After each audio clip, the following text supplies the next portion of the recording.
Hello, we'd like to thank everyone for joining us today for the Open Source Citizen Science for Good breakout session. Before we begin, I just wanted to remind everyone if they could please stay on mute while our presenters are speaking. And if you have any questions, we encourage you to submit those through the Zoom group chat for everyone to see to start conversation. With that said, I will go ahead and turn things over to Sean. Thank you so much, Hillary. My name is Sean Griffin. I'm the Chief Executive Officer and founder of Disaster Tech. And I am joined today by my colleagues, Leo, who's the founder of Graphistry, also the CEO of Graphistry, as well as Anita, who's a research scientist and director of research innovation at the University of Illinois. We have partnered together between academia and industry as citizen scientists to create Project Domino, which is a citizen data science project against COVID misinformation. Next slide. So this is an example.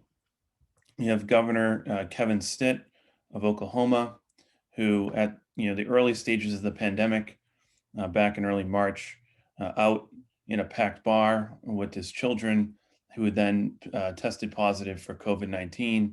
And as you can see, the curve for positive cases continue to have gone up since then in Oklahoma, and hasn't downtrended much. But the point is that when we started the pandemic, there was a lot of mixed messages from leaders on both sides. This is not a partisan issue. This is a science issue. This is a public safety issue. We had folks who were pushing the wrong information, sending the wrong messages in crowded groups, in crowds, not wearing masks. And this still persisted today. Next.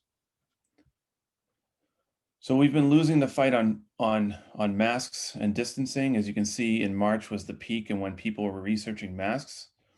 And with this, this is from Google search. In addition to researching masks, the flood of information, whether misinformation or good information on social networks, whether it's Twitter or Facebook, continued to amplify on whether masks were credible or not as a public safety or a medical countermeasure. We all know today, with every state in the nation having varying views on masks, that masks have been effective and will continue to be effective on downtrending and helping to end this pandemic. Next. On the vaccine, Pew Research Center did a study that recently came out. As you can see, public sentiment from adults on who would actually receive or take a vaccine if it were made available for COVID. Back in May, up to 79% on the Democratic side, the left side of the coin, were very favorable, now down to 58. On the Republican side, it's even worse at 44% believing that they would definitely accept a vaccine. And one of the basic fundaments of crisis communication from the CDC, the Center for Disease Control and Prevention, is to be first, to be right, and to be credible. And as government agencies and institutions and organizations and very significant leaders, whether it's in media or in other industries, are promoting the wrong message, the only thing that's doing is reducing or eroding credibility in the public's trust to trust our government and to accept the science and what is important for ending this pandemic, including once a vaccine is available, whether folks will accept it or not. Even last night, we had the potential vice president candidate saying that depending on how the vaccine is released, that she may or may not take it. Again, this is not a partisan issue. The more that we're expressing mixed messages, whether it's on vaccines or whether it's on masks or other medical countermeasures, it's only going to delay the reopening of our economy and getting back to what is now a new normal. Next. So back in January, the Director General of the World Health Organization, and this is before declaring a pandemic, the quote was, "We're not just fighting an epidemic, we're fighting an infodemic." And the reality is that with the advent of social media, Twitter, Facebook, Instagram, Google, etc., all of these social networks have only created an increasing echo chamber on misinformation and medical disinformation, which is leading people down the wrong path. And in many cases, unfortunately, when folks are taking the wrong information, they're getting themselves infected, they're becoming subject to super spreading events, or in some cases, unfortunately, are dying, which is incredibly sad. These deaths are preventable if we take the right actions. But because of the infodemic, because of the misinformation that's spreading all over the internet, it makes it incredibly difficult to get ahead of the curve and downtrend and fight this pandemic and end it altogether. Next. So we've created this team of volunteers. This is 100% volunteer. Myself, Leo, Anita. The list is right here in front of you, so I won't read all of the above.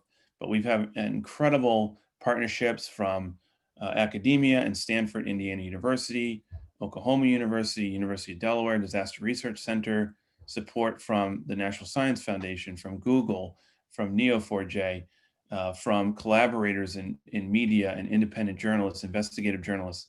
So this has really been an incredible opportunity to bring people from all walks of life to rally around a specific issue, in this case, medical misinformation around COVID, because it's our duty as society to band together and to fight this infodemic. So what I'm going to do now is hand it over to my colleague Leo, who's going to move into today's overall agenda and talk about the technical aspects of what we've been doing for Project Domino. Leo? Great. Thanks, Sean. So yeah, hi everyone. Thank you for taking time today. I'm Leo, founder over at Graphistry. So for today, a few pieces we're going to go through. I'm going to walk you through a case study of how kind of an analyst looks at misinformation, and then a bit more as how a data scientist does, to give you a sense of how we look at this stuff. And then from there, we'll move over into looking into the broader landscape of misinformation and just the broader Project Domino. I do want to make a note. I realized this might have been missed at the beginning. If you have any questions, it looks like the chat is active and Anita is fielding them. So please be active there. And at the end, we'll have a bit of Q&A. And then at the end, what I also want to underscore is Project Domino is focusing on interventions and empowering them. And there's actually a lot of that we can do as individuals in government and business and technology, and just even in our private life.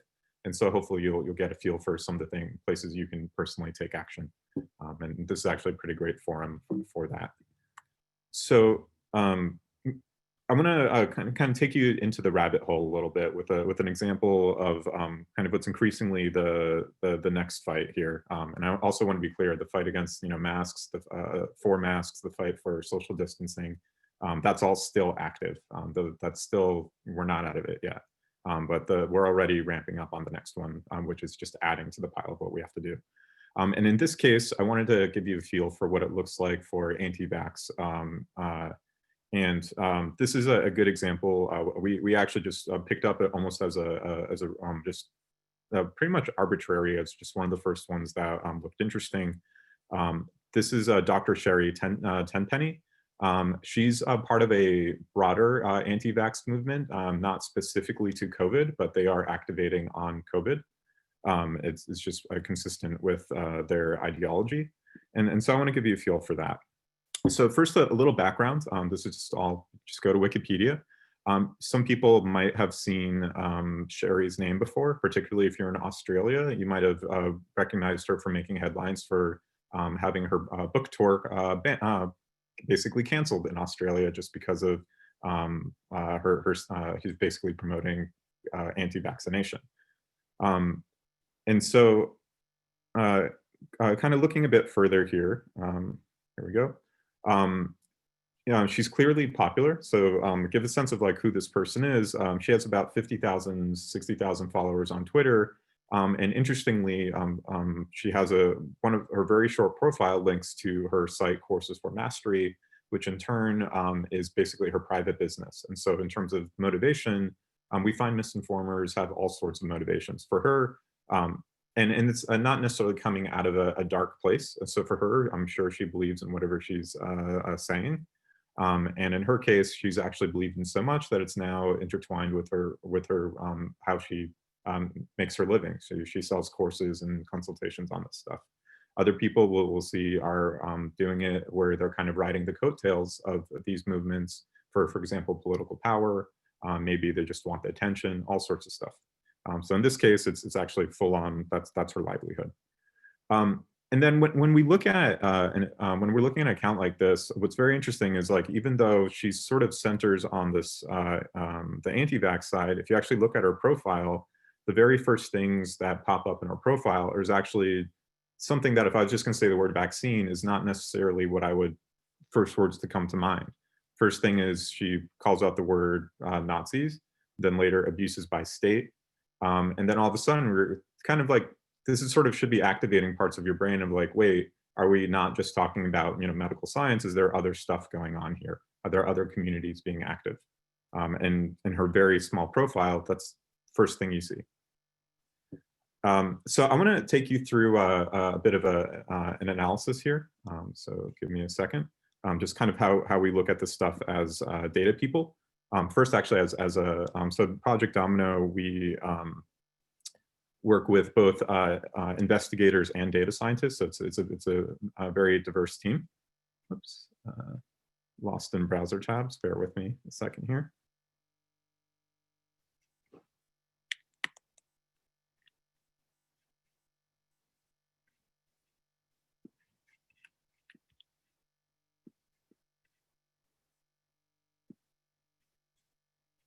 Okay, Zoom is not cooperating for that demo, so that's okay. We'll just do the first demo a little differently.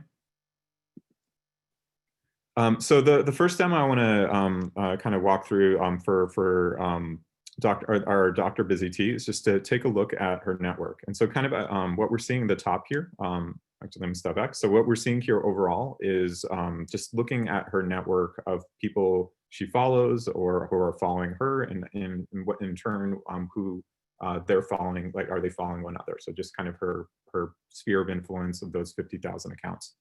And what we're seeing is that this is mostly, she actually doesn't follow many people. So this is mostly the people who listen to her, that like when Twitter amplifies her voice, who's getting it, and then how are they connected? And what we're seeing, and then we just use algorithms to just kind of generically infer structure on these things. So it's kind of algorithmically driven, not like a biased analyst. And in this case, what the algorithms did was it started actually separating some interesting phenomena, not about Dr. Busy T, but the people who listen to Dr. Busy T. And so what we're seeing on the top here is in light blue is a bunch of accounts that are connected together. And there's actually kind of two communities. One is the anti-vax, but it's also blends a bit into the general natural medicine. And then in the middle, what was actually interesting to us was that there's actually fewer accounts here. But from those fewer accounts, they're very influential. So for example, folks who are following Dr. Busy T are probably following Trump and a few other strong personas. And then a bit lower here is we actually saw a bit of the alt-right and then actually MAGA. And then as we get down, actually much more extremist QAnon folks learning about UFOs, things like that. And so we're seeing the anti-vax community is actually not just the anti-vax community, but it's actually multiple misinformation communities somehow connected together. And that's what I actually want to go into a little bit deeper.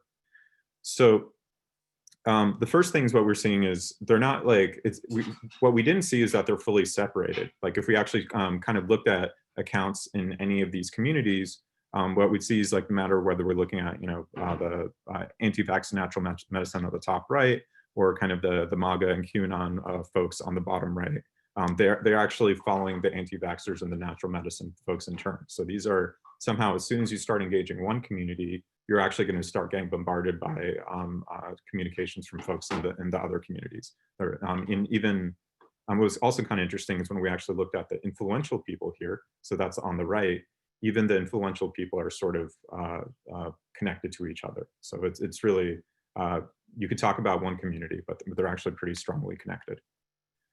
And so, make sure I hit everything here. I do want to make actually one more point here. On the right, when we were looking at some of the more influential accounts, the question is like, are these like, how hidden are these folks? Like, it wasn't very hard to find our busy Dr. T and kind of see what that she was very active here. But what was interesting here is I'm actually the account I'm talking I highlighted in the middle here. I'm actually not going to say who it is. I'll just say this is a person who there's a good chance you see them every night on the evening news. But this person has 40,000 followers, which is reasonable. But it was actually a bit interesting here was in turn this person's following 30,000 people.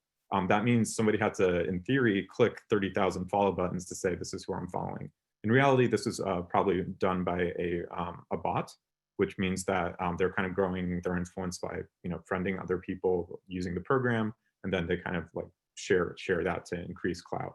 The reason I'm bringing that up is when when an analyst is looking at it, like I'm doing this at a surface level, we often don't look for misinformation, but we actually look at for inauthentic behavior. We're looking for manipulated behavior. We look for computer-driven or bot-like behavior.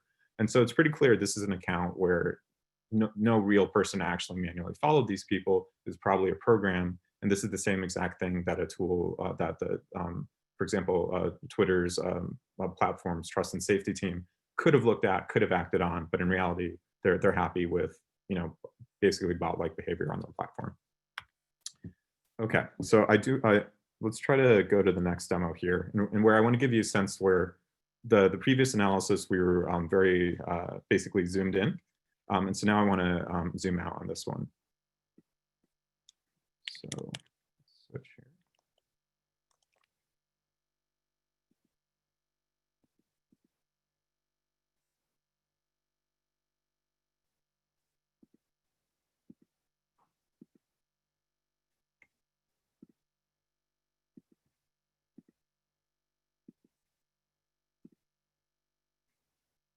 Here we go.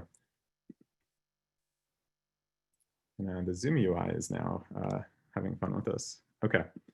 So I want to show you two quick examples here, two quick views. So this first view, what I'm going to share is kind of now, instead of just looking at Dr. Busy T, I want to look at a few of the groups that are in types of conversations that they look at and say, could we algorithmically just kind of find the misinformers online and see if they're big networks of those and find, for example, bots and things. And so Project Domino gathers lots of data, does analysis and kind of tries to tag things. And so for this data table, we just got a bunch of accounts that were kind of showing up on different topics. And so in this visualization here, the dots are, again, our accounts. But this time, when we're linking accounts, I can step back. The accounts that are flagged here are those that are talking about COVID and various hoaxes, conspiracy theories, things around that. And then when we're connecting them, now instead of them being social relationship, there are now cases where we actually, there's a good chance that those accounts are actually the same accounts, like sock puppets, where one account is just copying the messages and the messaging from another account. And we're seeing different clusters of accounts and it's often on topics. So for here, this is about vaccines and Fire Fauci. We see some accounts that are likely the same account. As a technical note, like we're using something called UMAP to kind of understand the structure here. The reality is there's all sorts of algorithms we could do. In this case, we quickly found 5,000 accounts that were sort of interesting across topics. We were able to kind of find like about 100,000 correlations on them. And when we were actually diving deeper into the data, kind of a slightly different view of it here I want to show is, again, the same accounts. But now what we're doing is coloring based on the group QAnon, which is, we're actually doing two things. One is we're just highlighting in kind of red the ones that are QAnon related from that same data. And you're seeing there are few white nodes. Most of them are kind of like pinkish or dark pinch. So we actually saw QAnon was very active across a lot of those topics we're looking at here, especially for heavily manipulated. And then the second thing what we highlighted is for each account, the bigger it is, the more topics it's involved in. So and basically a small account might only be active, let's say, on vaccine, while a big node might be active on vaccine and blaming China for the virus, or maybe saying 5G is the cause of the virus, things like that. And we're seeing, surprisingly, there are a lot of accounts that are sort of single topic. For example, a lot of folks' activity was just on China, was just, the agenda is China. But then we're seeing a lot of the accounts were actually multi-topic. And this kind of gets back to, there's an ecosystem of misinformation. These accounts are very connected and collaborative. Okay, so jumping back to the talk here. So I'll kind of connect that back to our busy Dr. T. So just as how Project Domino is able to do analysis of these accounts and kind of say who's the community, what messages are they pushing, things like that. Is there artificial behavior? Is there bot behavior? Is this, are you talking to a computer or are you talking to a person? We can do all sorts of stuff like that. Twitter, Facebook, even like your local news site who has some tech startup doing ads for them, they do the same thing. And so, for example, one of the kind of top things that Twitter suggests you do after you take a look at our busy Dr. T is you might also like to take a look at, next is somebody called Judy Mikovits, PhD, and maybe you should follow them. And that's kind of the action they recommend you take. That might also be a familiar name to folks. I'm kind of taking you a little bit back, but you might be more familiar with Plandemic. And why I found this very interesting is there's a question of like what line is too far for different individuals, different organizations. Twitter, Facebook, and others decided the Plandemic video was just misinformation too far, and it is actually impacting the pandemic, public messaging, and kind of handling. And so they decided to try to take down that video. Yet again, if you go to the actual website and you start kind of going into any of these accounts, they're still recommending you kind of jump into that alternate universe. And that's what their algorithms are kind of steering you towards. With that, this is probably a good jumping off point to introduce Anita, who actually changed jobs recently. So I'll let her introduce herself and take over here. Hi, I'm Anita Nikolic. I'm at University of Illinois. I was at Illinois Tech, and prior to that, I was at the National Science Foundation funding some of this stuff. So, am I starting at Intermezzo? Is that the slide video? So, yeah, I mean, so basically, we want to look at these kind of three groups. Sorry, my internet is going up and down. So think about, it's pretty easy to pick out, clearly who's spreading misinformation. I mean, there's some clear groups that, and particularly people who work with us on Domino, are thinking about, really honing in on who runs QAnon. Why are they posting? What are they clearly doing? And you can see this week that Facebook has honed in on them and said, we're going to take down those kind of posts. Looking at where we can, the ad-based mega platforms, places like Facebook for years, and Twitter, they know there's violations. They can see that clearly because there's a lot of human intervention when it comes to content moderation. But because of this financial relationship, they don't necessarily want to do anything against it. Next slide.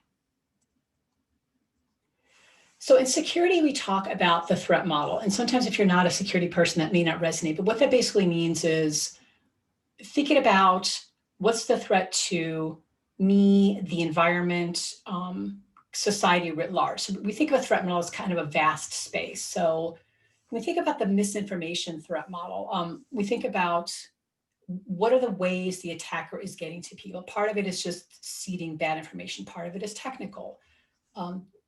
Because of the fact that this whole ecosystem of digital marketing that enables people to use this, the attackers to use this particularly easy to use type of threat model. And they're able to post this stuff because Facebook and Twitter and content platforms like that don't necessarily do much to police it. That digital marketing leads them to be able to spread this. We talk a lot amongst this open science community about, what does it mean that somebody's radicalized? How is it that a suburban soccer mom all of a sudden believes in some of these, in Plandemic or some of these other conspiracy theories?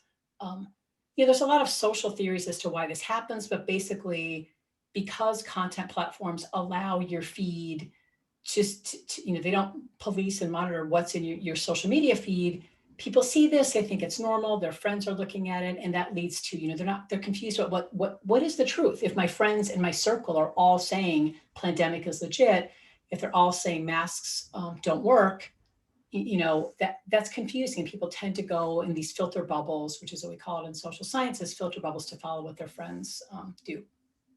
Next slide. So when we think about the threat, when we think about what attackers want to do, so if you think about insecurity, there's a lot of talk about when you get like a phishing email. So what's the attacker trying to do in a completely different context when you get a phishing email? Sometimes it's that they want to collect your personal information. They want to get your credit card. Maybe they just want to send you to a website that's going to take over your computer. So that's what we mean when we say threat model. When we look at the misinformation threat model, what are the goals of these attackers? Because oftentimes we don't think of this as an attack, like in the traditional way if they're trying to take over your computer.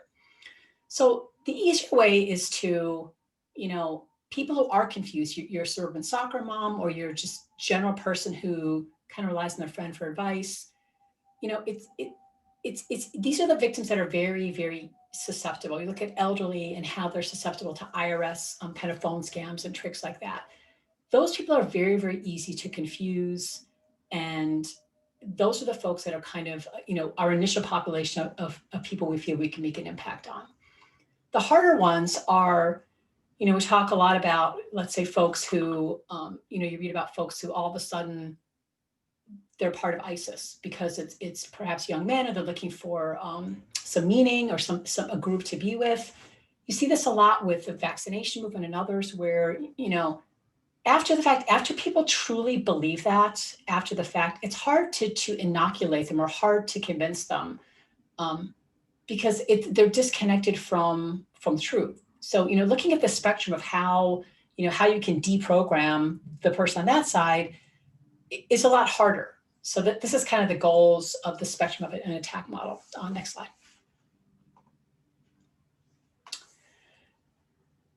So if you look at these kind of different verticals on, who are the misinformers, who are the platforms that they absolutely have to be complicit in either being blind to this, or they have to be complicit in enabling it somehow. And then how are they enabling it?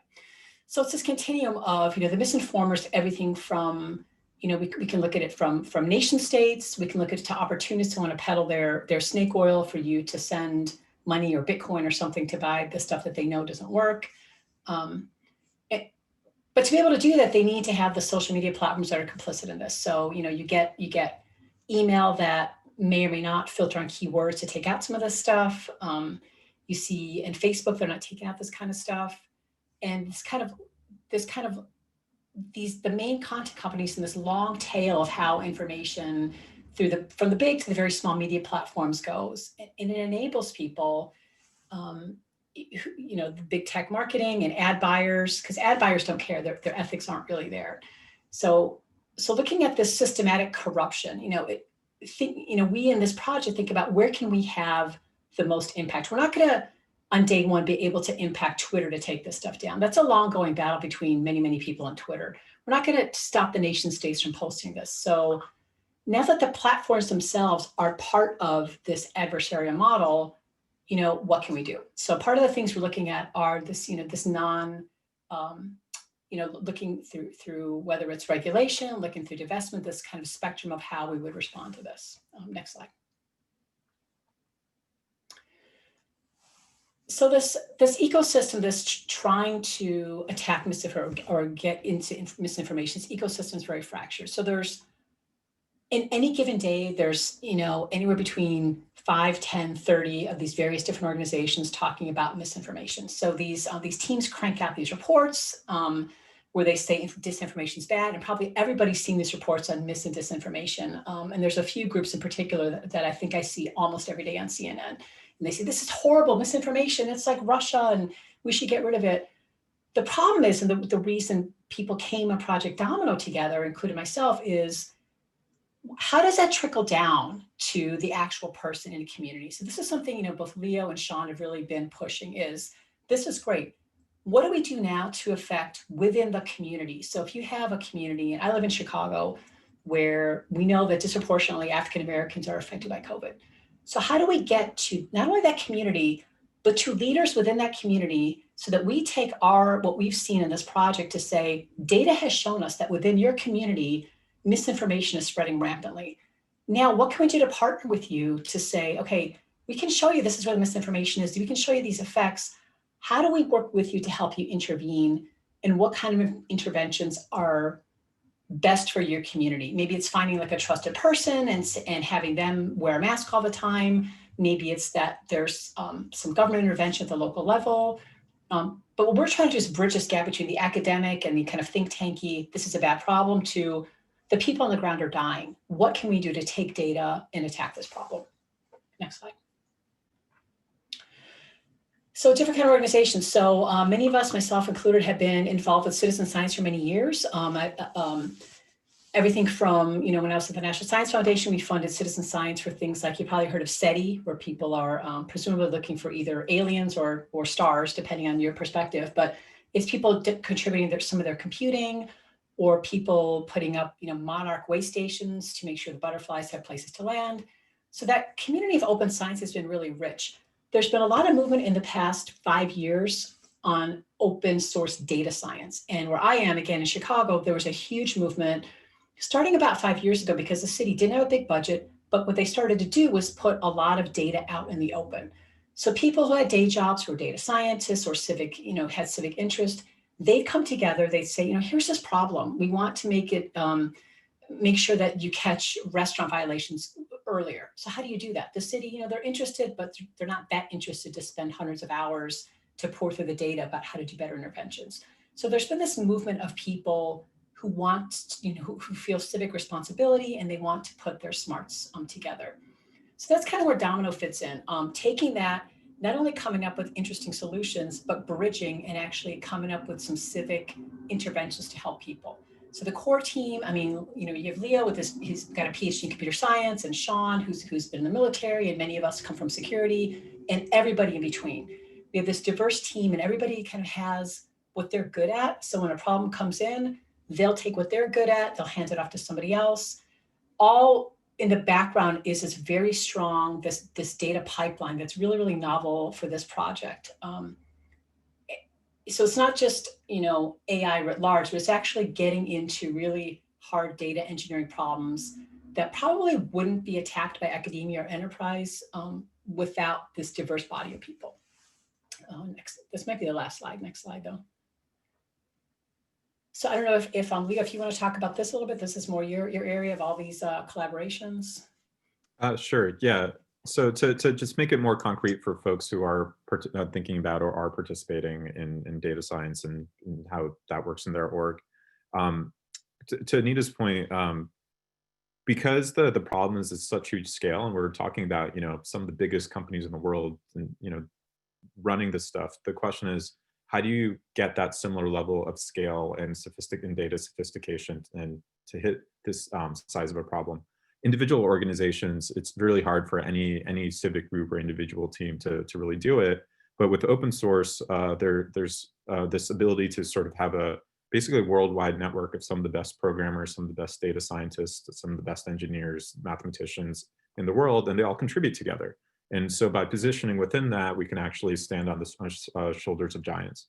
And so that means we focus a lot on using those tools, and especially in collaborative modes. And we do that both as kind of some of the data experts. We'll use some of the power tools like GPU computing and data science notebooks. But in turn, because we have a kind of a diverse community, part of our job is then to actually figure out how to enable the use of those tools then by folks who may be less technical. So maybe we have somebody who's great at investigating, like very early on, a lot of our focus was just empowering investigators. And so by creating visual tools and easily queryable tools, we were able to empower those folks to kind of go about their side of the mission. And in kind of our next phase, actually, I'll let Sean get into that, but it's having open data science collaboration tools built by the broad community kind of lets us kind of hit that scale. So I'm going to call out Jupyter Notebooks, NVIDIA's Rapids AI, visual tools like Graphistry and Streamlit, and then the Knowledge Graph database by Neo4j to help us unify it. And of course, running on the cloud, so we don't have to do hard work. All that kind of stuff lets us hit kind of types of scale and sophistication that just, for example, open source machine learning models we use like BERT, what you can get for free today wasn't even invented, 10 years ago. It's just like the pace of data innovation in the open space is huge. On the other hand, in turn, as an open organization, we've been identifying areas where anybody who also wants to stand on the shoulder of giants, there are pieces that are missing for an open source, like an open anti-misinformation ecosystem. So Anita already mentioned the data engineering. Could we're at the point where, as a concrete example, a platform like Twitter or Facebook tries to be very locked down and tries to prevent researchers from kind of exposing what's going on them. And if you do get in there, you have to play by their rules. So for example, Twitter is very API rate limited. So they want you to drink through a straw, which it doesn't really work for the scale of the problem. And so, for example, part of our job is like, hey, could we create the ability to actually, drink from the fire hose for Twitter, and use kind of legal means to do that. While we have great data scientists, maybe a civic intervention group may not. They'd be more like activists, and they can make a web page, but that's about it. And so for part of us is, could we then use these collaboration tools to create accessible layers on top? And then maybe if we're working with a downstream group that is more technical, maybe they don't want the visual tools. Maybe they want to have maybe they're trying to do their own essentially spam filters for misinformation. And in that case, what they don't even need our source code. They actually just want the trained models to plug into their existing spam filters. Because for them, that's just about as how much they're going to want to think about it or can afford it to invest in it. And so for Project Domino, again, I'm trying to get across here. We want to stand on the shoulders of giants, but we need there's a missing open intelligence layer that kind of traditional groups have failed to sort of provide to how modern teams and organizations are trying to need to tackle this stuff. I'm gonna give it back to you here, Anita. Okay. So yes, we talked a little bit about the kind of self-serve data apps. So the whole point being, we don't want to go, because it's ineffective to go to Twitter or the platforms and say, hey, give us some information, and we sit and we wait and they vet us. So what we're doing is we stream this information, the streaming ingest, which you can see just how many tweets every day we get, theoretical. So this constant stream is what we get, so we don't have to ask permission. We use Neo4j to create this knowledge graph, and you've probably seen these. You don't have to be really, really technical to kind of understand a nice visualization of where the connections lie. There's this analysis stack. Everybody has kind of the same Jupyter notebook, a computer type notebook that they'll work from. So this is almost like a spreadsheet, like a jacked up spreadsheet, I'd say, if you're not very technical, but everybody has access to the community. You can get access to that. So you get the Twitter data, you see this nice graph, you might hone in on something that's of interest to you, and you might dig in over there. So we have a combination of these Jupyter notebooks, which are open source, they're very popular. This dashboarding and Graphistry, which is Leo's company, provides a really, really amazing visualization. That's kind of what is the most powerful thing. There's a lot of behind the scenes data science, but the powerful thing for communities and to show people is when you see these type of accounts and this, these kind of keywords, and here's how they're connected, then as people like me who are a little less technical can say, oh, I think I can dig in more in a connection with that. And that's where people who maybe think about the social connections are like, why would this person talk to that type of person? They can dig in a little more too.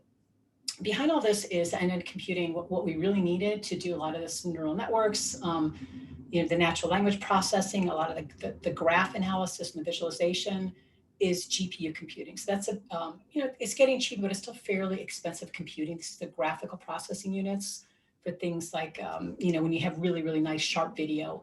So these are still expensive. So getting, part of this community project is getting access to such resources. These can get expensive. So, whereas Leo and Sean have companies and there's some publicly available GPUs, being able to do this stuff at scale and do it to the level you want to do can get pretty expensive. So next slide.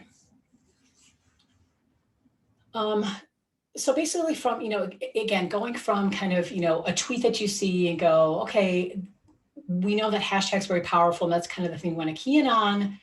Where do you go from there? So we do things like, deal with BERT, which is a language model that was developed by Google. We think about running this through, you may have seen in the news, GPT-3, which is a language model built by OpenAI. It's now exclusively licensed by Microsoft. You can still get access to it. But these language models have a lot of, they kind of scrape the internet and have lots and lots of different words. So to do language modeling and to use this is very important. You take your hashtag, you see what words are used a lot on the internet, and it helps you develop kind of a taxonomy of how this language is used.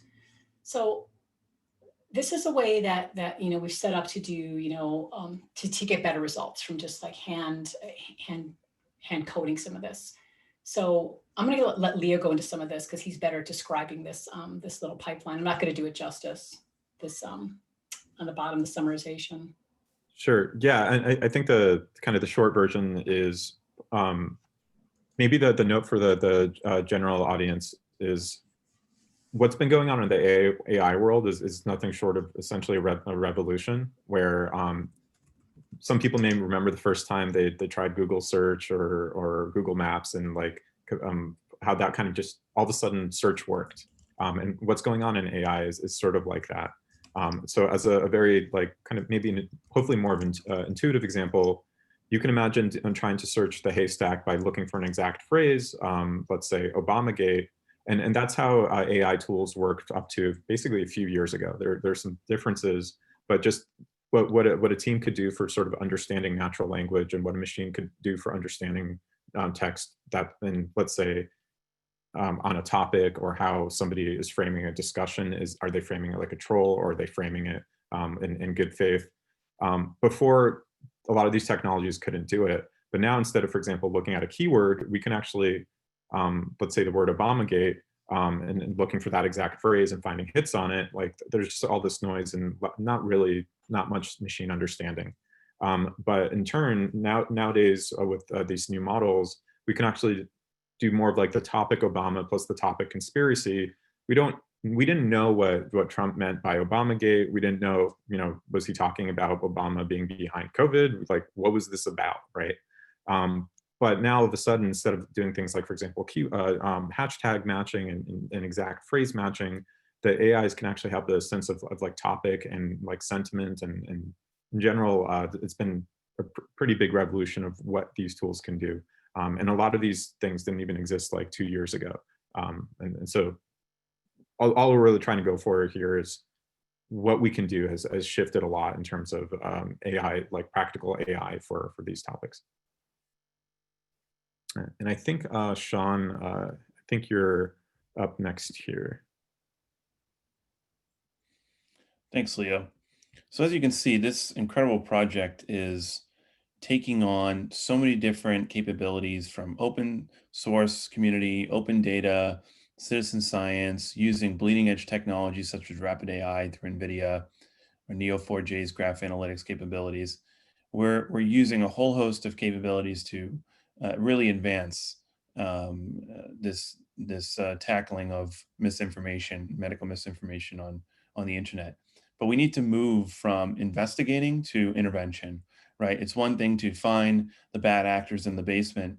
It's another thing to actually do something about it, particularly where you have strong social cohesion in local networks, whether that's faith-based organizations, community-based organizations, just in your local bar even. Not that we can go to the bar anymore, but the point is that, in order for us to take all of this intelligence and make it actionable, where community leaders, folks who are influential at a local level, can actually intervene and stop the misinformation from being a problem. We came up with this acronym, Signal, Map, Alert, Recruit, and Track. So the first is, signal intelligence, right? What is actually happening? To map the community misinformation. Where is this misinformation causing influence or potentially causing havoc within the community? To alert members of the community about the misinformation and redirecting them to the right information to shape their behavior to follow the authoritative guidance, to follow the science, most importantly, because sometimes authoritative sources of information aren't necessarily following the science. But following the science, the things that will keep them safe and to reduce the risk of infection, reduce the risk of casualty of injury or death, and to recruit influencers within the community. You certainly have, the mega ones like the Taylor Swifts, but you have community leaders at a very local level that are very influential, and that's who we're looking to ultimately target. So we want to pair up with community organizations, faith-based organizations, churches, to get into the community and to increase positive behaviors to take the right action for their own health and well-being, and then to be able to track and measure the success of the stories, and then lift up the narrative of those interventions so we can create a greater coalition of the willing to work together and recruit more and further spread influence. Similar to get the vote out, like a voting campaign, like we're doing right now. It's incredibly difficult given the fact that we have a lot of this media and messaging around the campaign while we still have this pandemic going on. We can't ignore the two. And when we have public leaders who are looking for reelection and based on the sentiment of their base, may cause them or lead them to be messaging in a different direction. So we can't always look from the top down. We really want to look from the bottom up, from a grassroots perspective, to empower local communities to intervene and to protect their loved ones in the community. Next slide. So as closing thoughts, misinformation is manageable, although it is incredibly difficult because we have, social media platforms that are incentivized by increased activity, right? That's more ad revenue, people spending more money on ads and so forth. But it is achievable. Just like with wearing masks, just like with social distancing, these are behavioral issues. This is not, and I say this all the time, at Disaster Tech, we are leveraging technology to help solve governance challenges.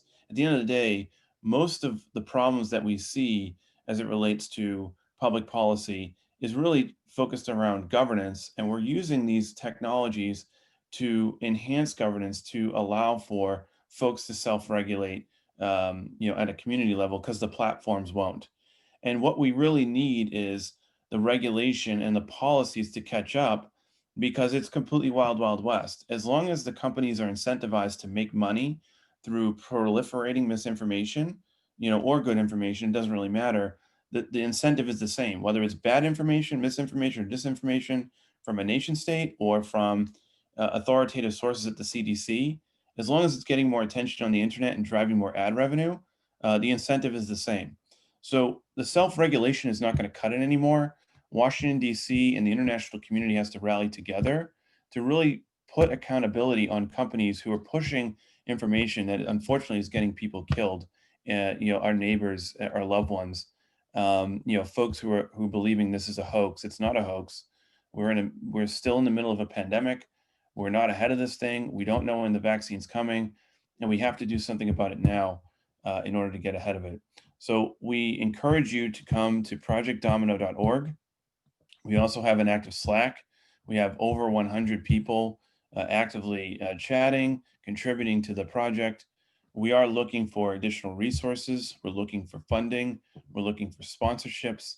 Again, this is completely free in the gratis sense. We are all doing this because this is a societal global challenge of a pandemic, and we cannot sit on the sidelines anymore on allowing this information right, the infodemic infecting people's minds, taking the wrong information, and getting our families and loved ones killed as a result. So again, I encourage you to come to projectdomino.org, sign up, get involved. We'd love your help with the rest of the volunteers. So with that, I know that we're over time. We started about 12 or 13 minutes late. I want to ask the moderator of today's discussion, Hillary, if we do have time for some Q&A from the audience. Yes, Sean, you're welcome to take some questions from the audience. If anyone would like to unmute themselves and ask the question or drop them in the chat box, we can go ahead and get those answered.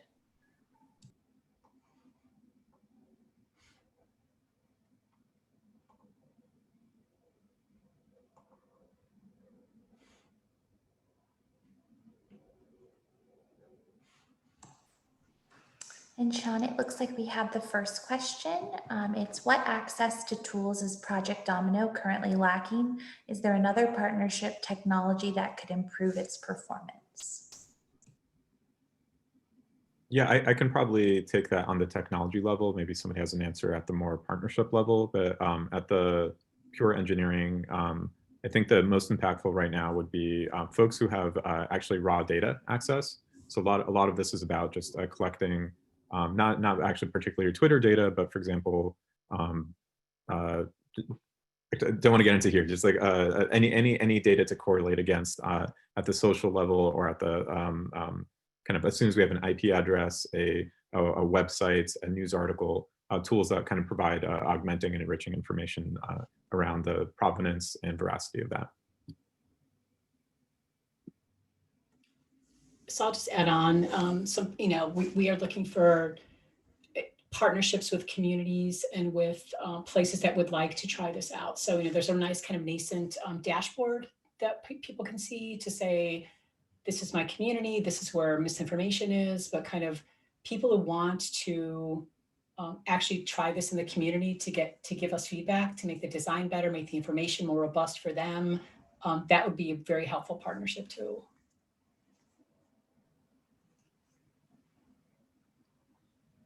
And this is Sean. I agree with both Anita and um, Leo's comments there. And I see we have another question. How do you see misinformation growing, evolving in the next 5 to 10 years from now? Well, I think, again, that's dependent on how regulation and the law catches up with these digital platforms. Again, it is wild, wild west. And without the proper parameters, we've done this in the power sector, regulated for cybersecurity. We've done this in the communication sector, the FCC, with respect to television and regulating television. Everyone's familiar with the PG rating or the whatever ratings on television. We can do this. This is not impossible. This is absolutely within our reach. And if we don't get ahead of it, it's only going to get worse because state actors have very sophisticated tools to be able to spread bots and misinformation. Unlike, QAnon, sort of loosely defined group, they do have some cohesion, ramping up. Of course, depending on the result of the election, they may die. They may be just a symptom of, the current political environment. Maybe things sort of wax and wane. But nation states and adversaries against the United States aren't going away, and their tools are only going to become more sophisticated. So it really behooves Congress, as well as regulators at the FCC, the SEC, and everywhere else to really, again, hold these platforms accountable, because at some point we have to balance profitability versus public safety, and it's our job, as a former policymaker on White House staff. I feel that we're way behind the curve on getting ahead of this, and we can't be having a conversation anymore. This infodemic is causing a lot of havoc in our communities, and it's not just limited to medical misinformation. It's limited to political. Obviously, we've seen the issue with Russia misinformation with the 2016 election, and that's still ongoing. So again, I think the main issue here is not a tech problem. It is a governance problem, and I call on Congress and regulators to do something now, because otherwise it's only going to get worse in 5 to 10 years.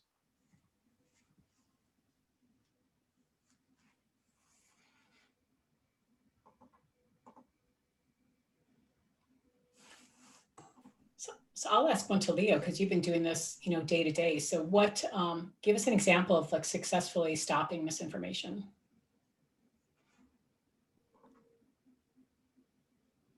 Interesting. Yeah, so I think there's would be I should have been ready for that one. So I think there's like two categories here. One is, and that we mentioned earlier, One is the question of confusion, and the other is the question of de-radicalization, things like that. So for the case of it's actually this is a really tough one.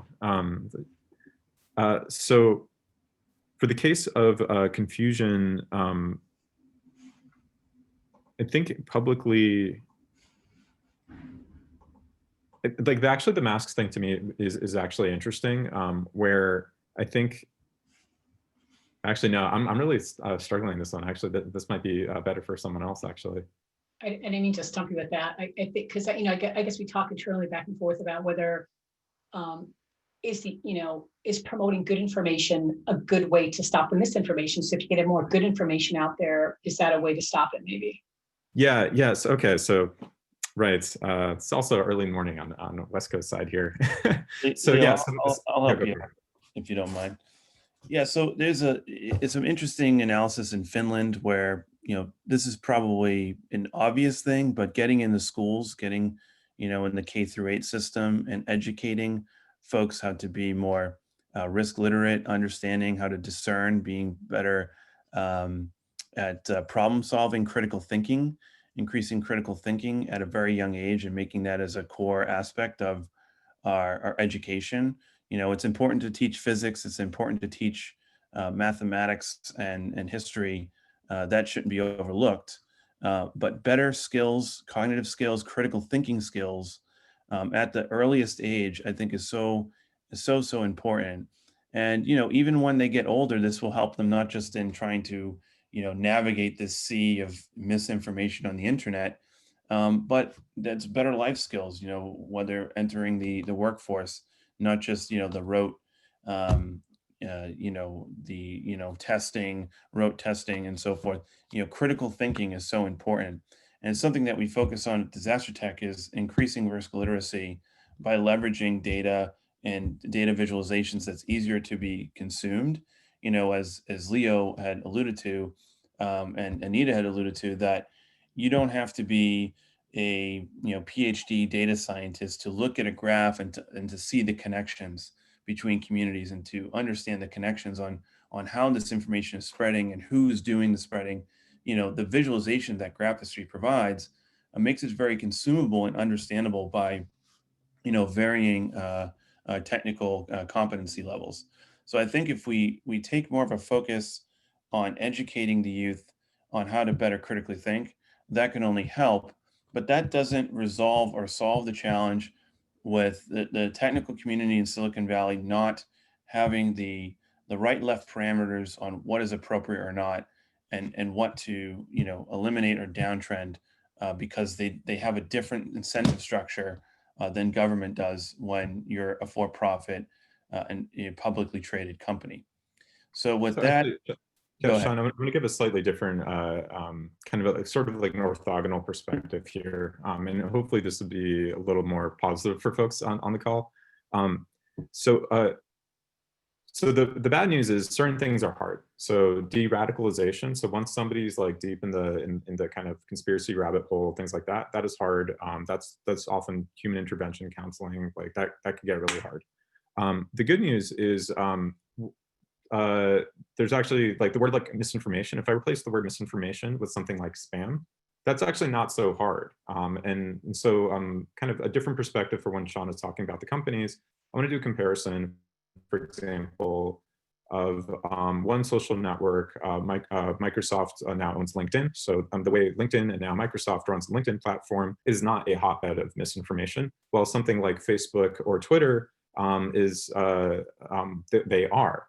And what's interesting at the same time, if you look at something like spam filtering, which is actually a lot of that same, filtering out the inauthentic, filtering out the kind of the noise, you don't see that like increasingly like spam filters in your email catch that. Moderation and controls against spam in general on LinkedIn actually work pretty well. You don't see them in the network there, but for a lot of the same reasons, because LinkedIn kind of has sort of like a different revenue model. They're actually able to apply their machine learning. They're able to apply their spam filters, things like that, so that we don't really worry about misinformation on LinkedIn. In contrast, just because companies like Twitter and Facebook care about engagement and engaging content, having folks come at each other and kind of argue and spend more time on screen. They don't use these techniques. Like they do spend money on them, but they kind of try to dial the knob down as much as we can. And so kind of like maybe the perspective here is, again, if you replace the word misinformation with spam, we actually as a community are really good at weeding out like the manipulated content and things like that if we choose to do so. And to Sean's point, we have the Can Spam Act. As regulators, we do regulatory approaches. We fund research in kind of detecting spam. As people at companies, nobody really wants to work at a spam company, but we're actually okay working at a tech company who hosts misinformation. Likewise, as maybe when you're advertising, probably you think about advertising like, are you doing business with like somebody doing like lots of spam? Are you giving them money or are you not? While for misinformation, we don't really think about that. I don't know if Sean, you'd like to wrap up here. Yeah, so thanks, Leo. And I saw that Anita had to drop, so I want to thank her as well as Leo for joining this talk. And if you have any questions about Project Domino, you can see info@projectdomino.org. Please email us. Again, go to projectdomino.org in your web browser. You can sign up for the Slack, learn more, get involved, and would love to have you. We would all love to have you as part of the project. So again, thank you so much for your time and attention. We look forward to following up with you after the talk. And thank you so much for the U.S. Chamber of Commerce and the U.S. Chamber Foundation for hosting this critical discussion on medical misinformation and Digital Empowerment Summit. Thank you so much.